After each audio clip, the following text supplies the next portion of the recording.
Meu amado irmão, minha amada irmã, quero com muita alegria te desafiar a continuarmos na nossa série Nosso Pai Nosso, no livro de Mateus, capítulo 6, agora o verso de número 11, prosseguindo aqui, o quarto pedido, apresentado na oração dominical, oração do Pai Nosso, não uma oração para ser repetida, mas uma oração que é a essência de todo aquele que adora o Senhor, se coloca diante do Senhor para buscar no Senhor o auxílio, o socorro para cada uma das nossas necessidades. E eu quero te desafiar a estar conosco nesse tempo que nós temos, para que seja um tempo precioso e descobrirmos verdades maravilhosas que fortaleçam a nossa fé, a nossa convicção no Senhor. Mateus, capítulo de número 6, versículo de número 11, nesse verso, onde Jesus nos ensina: o pão nosso de cada dia dá-nos hoje. E para aqueles que não participaram das outras mensagens, deixe-me ler toda essa perícope, todo esse trecho, a partir do verso 9. Portanto, vós orareis assim: Pai nosso que estais nos céus, santificado seja o teu nome. Venha o teu reino. Faça-se a tua vontade, assim na terra como no céu. O pão nosso de cada dia dá-nos hoje. Perdoa-nos as nossas dívidas, assim como nós temos perdoado aos nossos devedores, e não nos deixe cair em tentação, mas livra-nos do mal, pois teu é o reino, o poder e a glória para sempre. Amém. Porque, irmãos, será que oração é algo tão difícil de ser praticado por um incrédulo, por alguém que não crê? E pelo próprio nome já temos a resposta, porque ele não crê que Deus possa ouvi-lo. Ele não consegue aceitar o fato de que, ao dobrar os seus joelhos, alguém vai ouvir a sua oração. E para muitos, esse é um ato de humilhação. Se colocar diante de alguém que você não está vendo, você não sabe se está te ouvindo, eles não conseguem entender isso. E muitos reconhecem como algo humilhante eu fazer isso de maneira nenhuma. E por causa do orgulho, aquele pecado de Satanás, eles não se dobram diante do Senhor para clamar a Deus. Isso aconteceu lá com os nossos pais, lá no Éden. Adão não reconheceu o seu pecado, jogou a culpa em Eva. Eva também não reconheceu o seu pecado, jogou a culpa na serpente. E assim todos os seres humanos vêm sempre tentando uma justificativa para não buscar ao Senhor, para não reconhecer seus próprios erros diante do Senhor. Pedir algo a Deus é sim uma atitude, para muitos, jamais pensada, porque eles querem viver de maneira independente, querem ser fortes, querem ser independentes, mas o verdadeiro crente crê que tudo que ele possa receber vem das mãos do Senhor. E aqui está a nossa grande diferença com os incrédulos. Nós cremos sim que tudo vem das mãos do Senhor. É dele que nós recebemos. E tem uma definição de oração de um servo do Senhor, pastor, chamado John Bunyan. Ele viveu nos tempos ali do período dos puritanos, que era um movimento reacionário à igreja, que buscava trazer santidade à igreja. Pois a igreja naquela época era ligada ao Estado, sempre foi, né? Mas na Inglaterra a igreja ligada ao Estado, e o Estado é que sustentava a igreja, e consequentemente ditava muitas das regras da igreja. E ele era um pregador fervoroso, servo do Senhor, mas ele não tinha uma autorização para pregar. E por causa disso, pasmem, John Bunyan ficou preso 12 anos, a mando do rei da Inglaterra, Carlos II. 12 anos preso porque ele não tinha uma autorização para pregar a palavra de Deus. Este homem escreveu um dos livros mais traduzidos para todo o mundo depois da Bíblia Sagrada, o livro chamado O Peregrino. E ele disse assim a respeito da oração: a oração é derramar de modo sincero, consciente e amoroso o coração ou a alma diante de Deus, por meio de Cristo, no poder e ajuda do Espírito Santo, buscando as coisas que Deus prometeu ou que estão em conformidade com sua palavra, para o bem da igreja, com fiel submissão à vontade de Deus. Oração, meus amados, é um diálogo com Deus. Algo que deve ser feito com intimidade, na intimidade do seu quarto. É por isso que Jesus fala sobre isso. Na intimidade do seu quarto, fechada a porta, você vai orar em secreto a Deus, e Deus que vem em secreto te recompensará.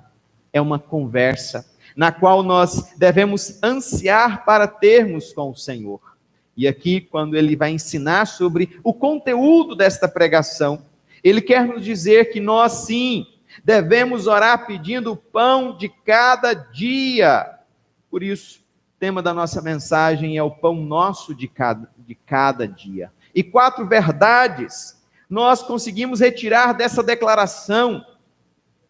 4 verdades que saltam aos nossos olhos para que nós possamos refletir sobre isso e pensar sobre isso. A primeira verdade é que Deus está terminantemente interessado em nosso sustento. Sim, Ele coloca esse pedido ao Senhor aqui, fazendo parte dessa oração, porque Ele sabe sim que nós temos as nossas necessidades. E Deus está terminantemente interessado em cada uma delas. Veja aquilo que o Senhor fez no jardim do Éden, criando um jardim belíssimo, maravilhoso, com tudo de melhor que poderia haver, para que os seres humanos pudessem ali crescer, multiplicar. Deus preparou o melhor no jardim do Éden, e mesmo depois que o ser humano caiu em pecado, Deus prometeu uma terra para eles. E quando o povo de Israel estava no deserto, indo para essa terra, Deus disse que era uma terra que manava leite e mel, uma terra produtiva, não como aquelas areias secas do deserto que nada produzia, nada nascia, mas uma terra que produzia uvas, cachos, que os animais poderiam crescer e se multiplicar naquele lugar. E quando Deus está falando do lar celestial, através do apóstolo João, ele diz, olha, as ruas são como de ouro, de cristais, há um rio, a fonte de águas, os povos estão ali alegres, felizes, porque Deus está interessado em nosso sustento, por isso Ele está nos dizendo, peça. Essa é a primeira verdade. E a segunda verdade, que vem logo após essa, é que Deus quer categoricamente que busquemos nele o nosso sustento. Sim, a quem vamos recorrer, senão ao Filho de Deus, ao Deus Todo-Poderoso, buscar o nosso sustento nele. Há um encontro muito especial de Jesus com uma mulher estrangeira. Ela não era judia, ela de outra nação. A Bíblia declara como uma mulher sírio-fenícia, de outro país. E aquela mulher estava ali em busca de algo muito importante para a sua vida. Ela estava buscando a cura para a libertação da sua filha que estava endemoniada. Ela buscava libertação para a sua filha. Ela queria aquilo com todas as forças, mas ela estava num país estrangeiro, com pessoas diferentes, com uma língua diferente. Como que ela iria chegar até Jesus? Mas, meus amados irmãos, quando ela pede para Jesus, Jesus dá uma resposta dura para ela. Jesus diz, olha, mulher, não é lícito pegar a comida dos filhos e dar aos cachorrinhos. Naquele momento, Jesus estava colocando uma grande barreira na frente dela, dizendo, olha, eu não posso atender o seu pedido. Aquela mulher poderia virar as costas para Jesus e começar a reclamar de Jesus, e começar a falar mal de Jesus, e levar toda uma história negativa a respeito de Jesus, mas não. Ela sabia que Jesus era a resposta. Ela sabia que Jesus tinha um poder. Ela tinha que engolir todo o orgulho dela, toda a prepotência. Ela se humilha na presença do Senhor ali e diz, Senhor, até os cachorrinhos come das migalhas que caem da mesa dos seus donos. Me dá um pouquinho, por favor, nem que seja uma migalha do teu poder. E naquele momento Jesus conseguiu despertar a fé naquela mulher.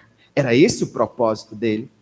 Jesus não tinha como propósito simplesmente fechar as portas para aquela mulher, mas despertar nela força, despertar nela a fé, a força de buscar em oração, buscar aquilo que ela precisava. E Jesus então atende a sua oração, e Jesus liberta a sua filha, e ela volta para a sua casa totalmente realizada. Deus quer categoricamente que busquemos nele o sustento. Mesmo quando se apresenta dificuldade, Jesus diz: olha a parábola do juiz iníquo.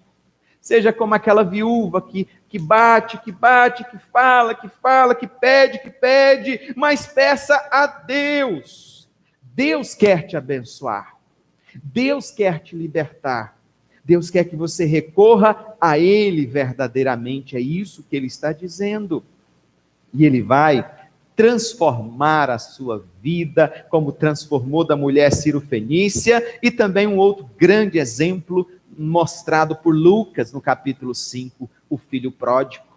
Quando aquele filho retorna à casa do pai, quando ele começa a se justificar para o pai diz: não, calma, não diga nada, sabe o que eu vou fazer com você, sabe o que eu vou dar a você?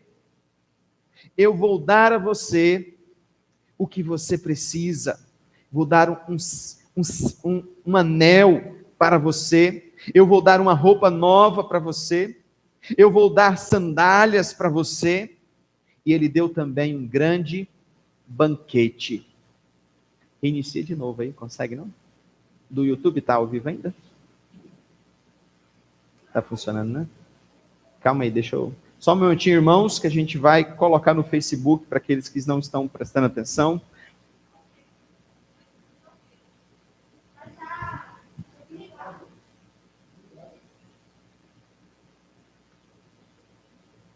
A gente vai recarregar aqui novamente. Deve ter dado uma pane.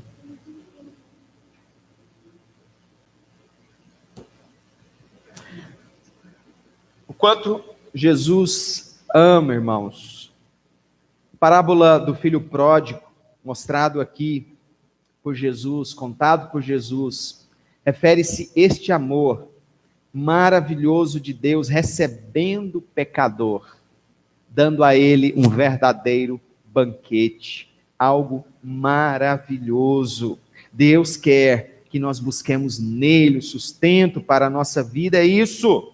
E a terceira verdade que nós vemos aqui é que o pão simboliza todas as coisas necessárias para o nosso sustento. Esse pão aqui, o pão nosso de cada dia, dá-nos hoje. Esse pão aqui se refere a esse alimento básico que todo ser humano precisa, mas mais do que isso, se refere a tudo aquilo que é necessário para o nosso viver. E agora, nesses tempos, nós podemos entender claramente que suplicar a cura para o coronavírus é o pão que nós precisamos. Suplicar a cura para aqueles que estão enfermos, doentes nos hospitais, é o pão que nós mais necessitamos. Pelo consolo para aqueles que estão no luto ou na enfermidade, é o pão que nós precisamos. Porque esse pão refere-se realmente a tudo aquilo que é importante para a nossa vida. É aqui que nós precisamos nos mover na direção de Deus e suplicar: Senhor, o pão nosso, aquilo que eu preciso para saciar as minhas emoções feridas, a minha mente turbada com preocupações. Eu preciso do cuidado do Senhor. Eu preciso da misericórdia do Senhor na minha vida. Irmãos, tudo que é importante para o nosso viver nos faz também refletir como que nós estamos alcançando esse pão. Como que nós estamos vivendo para alcançar o pão. É importante que nós possamos pensar sobre isso. Aquele que ora pedindo o pão, É também alguém que tem obrigações, deveres, que precisa alimentar no seu coração uma fé verdadeira em Deus. Então, pelo menos 3 destaques nós fazemos aqui a respeito de como que nós vamos viver para alcançar este pão. E o primeiro destaque é que nós devemos lançar fora toda ansiedade. Como estamos pedindo, o pão nosso de cada dia nos dai hoje, se o nosso coração está repleto de ansiedade, repleto de insegurança. O hoje, aqui descrito, é um exercício de dependência, de confiança, de baixar a guarda e experimentar e esperar unicamente no Senhor.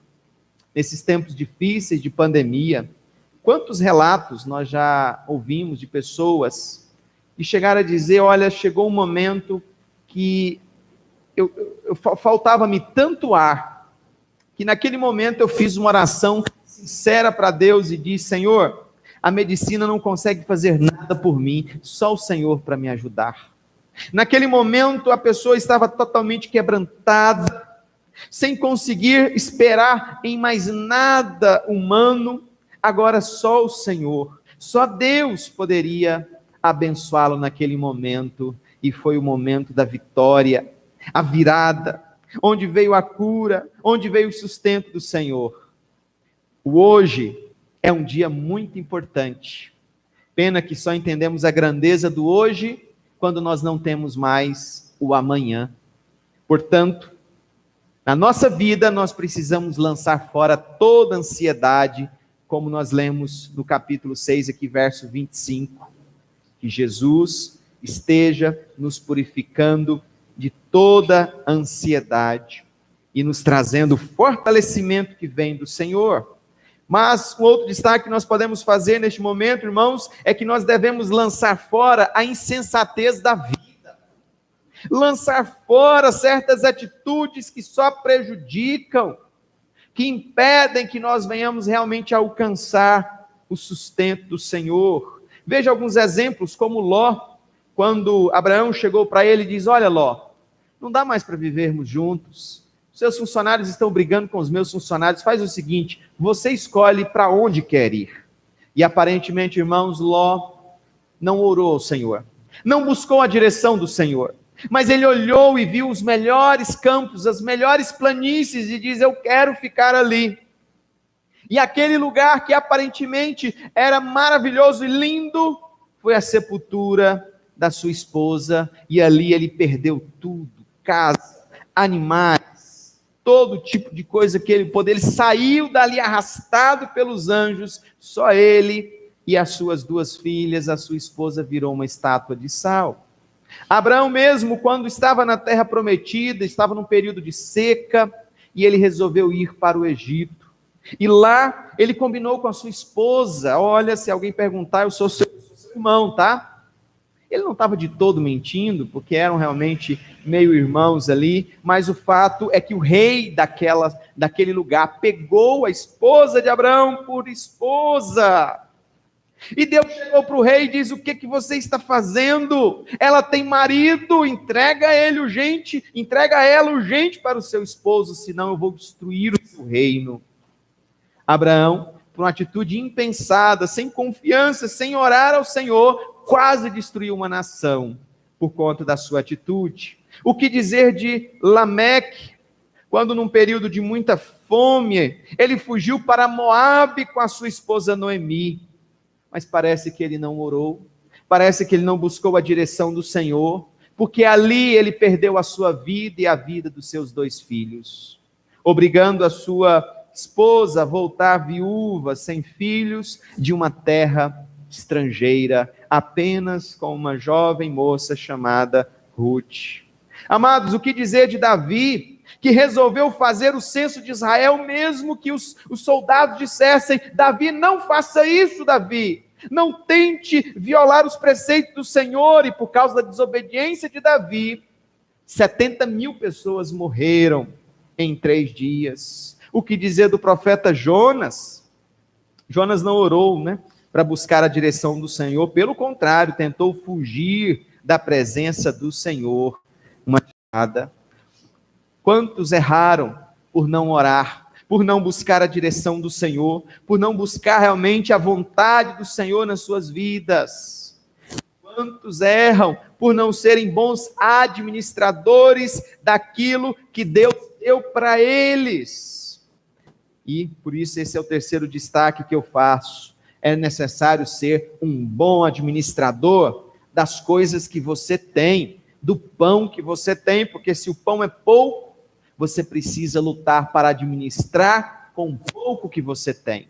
E aqui algo muito importante: como ou o que você precisa saber para não jogar a sua família no buraco? O que você precisa saber para não fazer a sua família tropeçar, meu querido? Como que você está vivendo, como que você está orando na presença do Senhor? Porque há muitos pais aí que dão celular de última geração para os filhos, para saber onde os filhos estão, mas eles não conseguem descobrir quem são seus filhos. Se os seus filhos te amam pelo que você dá a eles, ou pelo que você tem, certamente você está fracassando como um pai ou como uma mãe. É necessário dobrar os joelhos e pedir a orientação de Deus. Sim, dobrar os joelhos e pedir: Senhor, me orienta. Senhor, mostra-me o caminho, por onde devo andar, como devo agir, como devo seguir. E assim, meus irmãos, nós já mostramos aqui 4 verdades importantes para aqueles que buscam no Senhor o alimento. A primeira verdade é que Deus está terminantemente interessado no nosso sustento. A segunda verdade é que Deus quer categoricamente que busquemos nele o sustento. A terceira verdade é que o pão aqui simboliza todas as coisas necessárias para o nosso sustento. E a quarta e última verdade aqui destacada é que Deus quer nos abençoar em comunidade. Deus quer nos abençoar como pessoas, como família, como grupo, porque o pão aqui não é o pão meu, mas o pão nosso. E não é por acaso que a descrição, ou a declaração de Jesus é o pão nosso, porque Jesus está olhando para o pão na comunidade. A riqueza é dada com o fiel propósito de dividir com os nossos irmãos. E riqueza aqui não é uma conta bancária alta, mas tudo aquilo que Deus te dá como conhecimento para que você possa repartir com quem tem. Em algumas tribos da África existe uma palavra chamada Ubuntu. E esta palavra pode ser descrita numa atividade que um certo missionário fez com as crianças, colocando as crianças numa linha, e a alguns metros, a cerca de 30 metros adiante, ela colocou ali uma caixa de bombom, e ele disse para essas crianças ali daquele local, dizendo: olha, a primeira criança mais rápida, mais esperta, vai ganhar a caixa de bombom. E então ele disse: olha, preparem-se, eu vou contar até 3 e vocês correm, o primeiro que chegar ganha a caixa. E quando ele disse 1, 2, 3, valendo! Naquele momento todas as crianças deram a mão e saíram correndo juntas. E todas com a mesma mão ali pegaram a caixa de bombom. E ele ficou admirado. E elas, as crianças, disseram para ele: olha, Ubuntu. Ou seja, o significado daquela palavra é que só existe a verdadeira vitória quando todos ganham, quando todos conseguem chegar ao final. E ali aquelas crianças haviam aprendido isso. O eu só se realiza quando nós está bem, quando todos nós estamos felizes, quando todos nós temos uma missão e cumprimos essa missão. É isso que Jesus está dizendo, é o pão nosso, não o pão meu.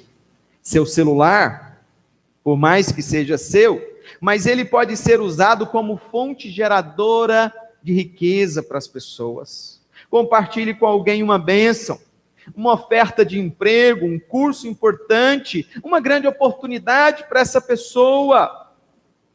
Compartilhe com aqueles que estão ao seu redor, com todos, para que todos sejamos abençoados.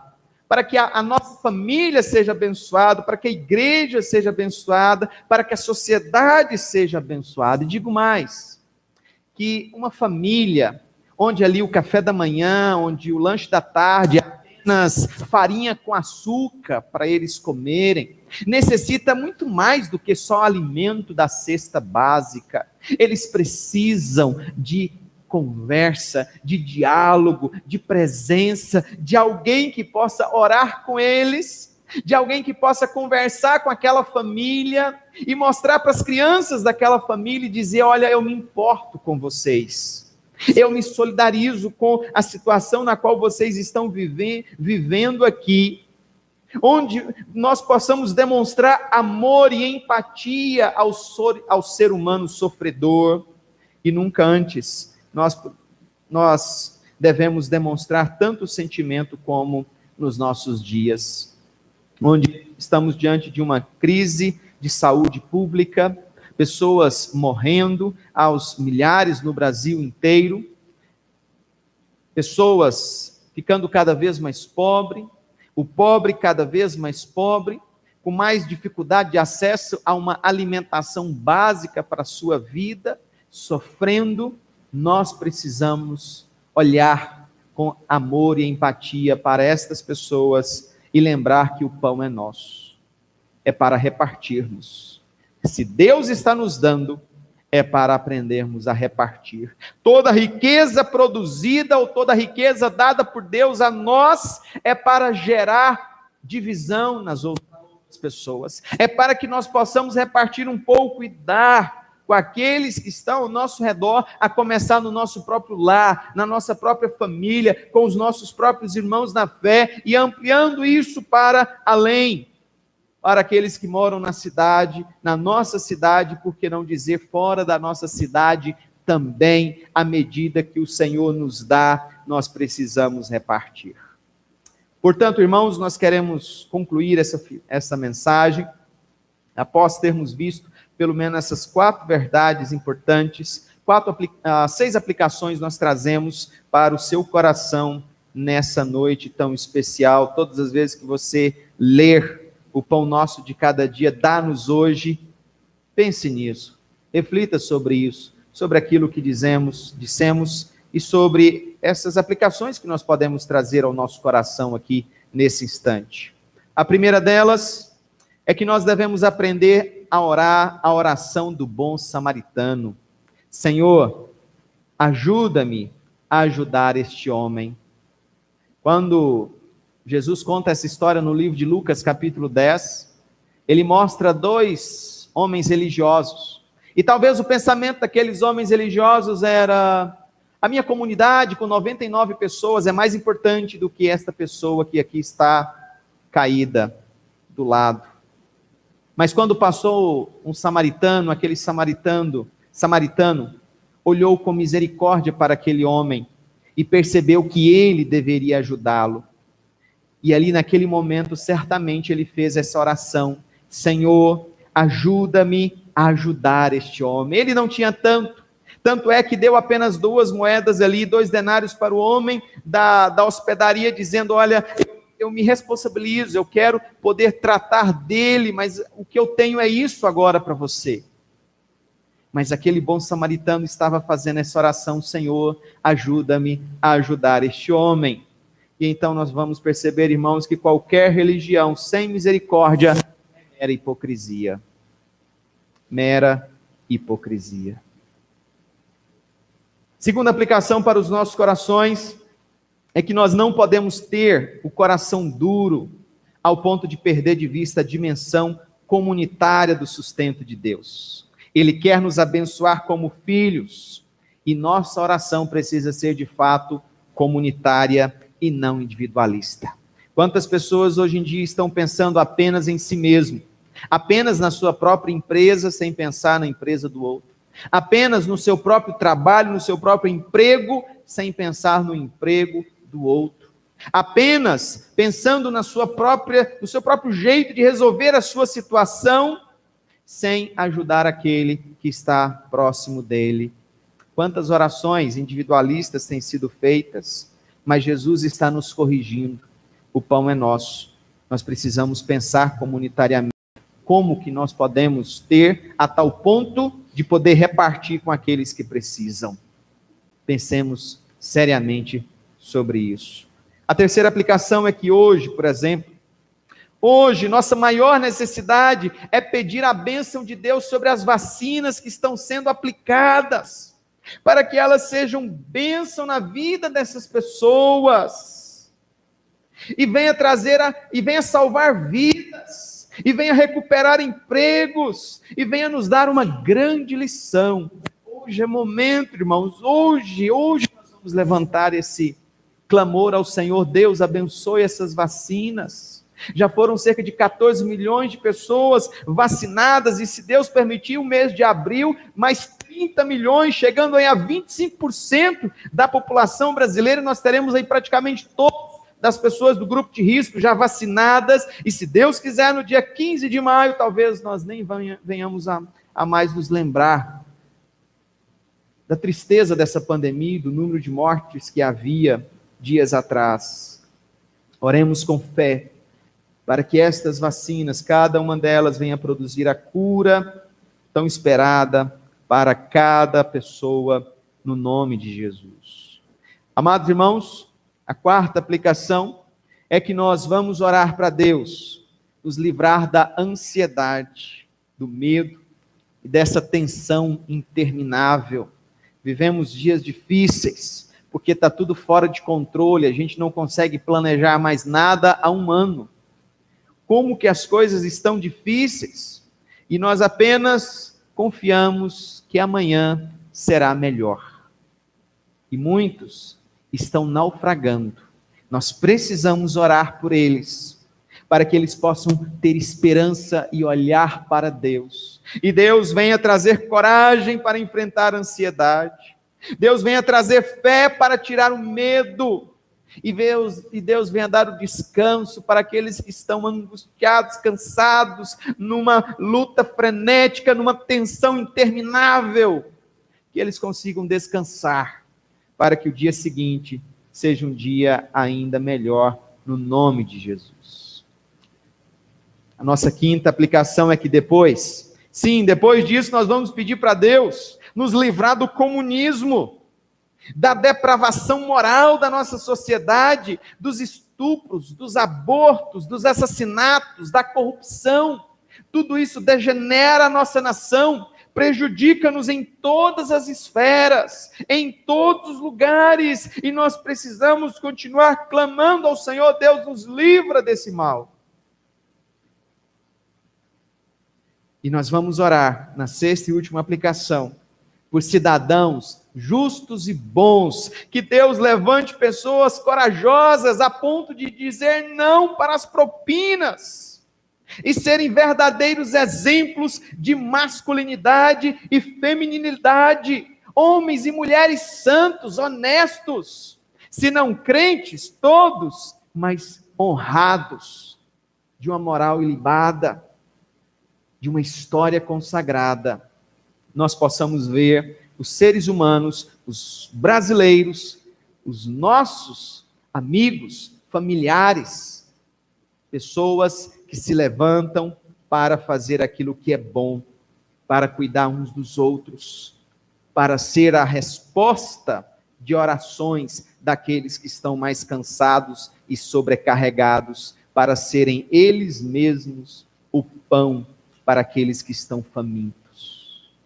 Que Deus nos abençoe, em nome do Senhor Jesus.